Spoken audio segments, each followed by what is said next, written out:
Antes da descoberta do ouro, prata e dentre outros minérios na América, os portugueses olhavam o Oceano Atlântico como principal rota para a Índia e a China. Com base nos conhecimentos que os portugueses tinham a respeito da África Ocidental, eles iniciaram o comércio litorâneo, visando diminuir o contato com as populações locais. Com isso, já na metade do século XV, conseguiram construir as feitorias. Para construí-las, era necessário a permissão de chefes e reis locais, que ganhavam taxas em troca pelo terreno ocupado. As feitorias eram bastante importantes, seja para atividades econômicas ou para impedir a visita de outros europeus. Porém, o principal objetivo dos portugueses era a negociação de seres humanos para a escravidão. Com as embarcações europeias, houve maior número de cativos. A diáspora africana se caracterizou por conduzir 11 milhões de africanos para a América colonial.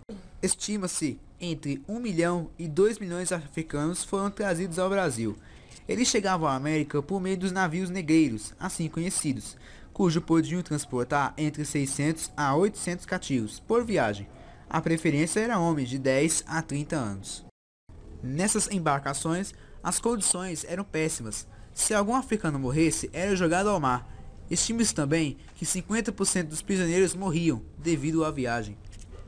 Desde o século XVI, foram muitos africanos levados ao litoral brasileiro, como São Vicente e Salvador. A escravidão prevaleceu na produção açucareira, até que no século XVIII, com a descoberta de ouro, houve um aumento de cativos nas áreas mineradoras em Minas Gerais, por exemplo. Criado nesse mesmo período, o tráfico negreiro foi criado proporcionando o fornecimento de escravos. A coroa portuguesa buscou adotar a mistura de africanos para dificultar a união de famílias, porém os traficantes de escravos não adotaram, pois era mais fácil trazer pessoas de uma mesma região.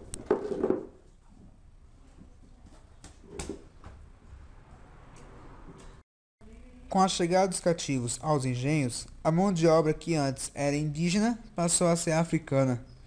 Os escravos eram responsáveis por muitas atividades nos engenhos, como cortar lenha, furar poços e etc. Em muitos casos, eles possuíam pequenas roças. Assim que eles acabassem de realizar suas tarefas, estavam autorizados a ir a elas. Escravos homens se empenhavam em tarefas mais pesadas, e as mulheres em mais fáceis, como cortar a cana, trabalhar na moenda e etc. O descuido desse trabalho era fatal, uma vez que poderia perder algum membro ou morrer. Essa última bastante comum.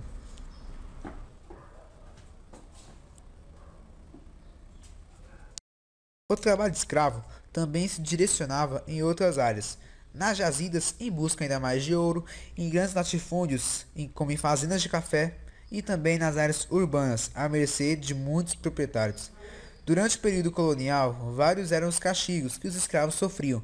Dentre eles estão as mutilações, aprisionamento e etc. Devido a isso, as ações judiciais, com apoio das irmandades religiosas, faziam parte da resistência negra contra a escravidão.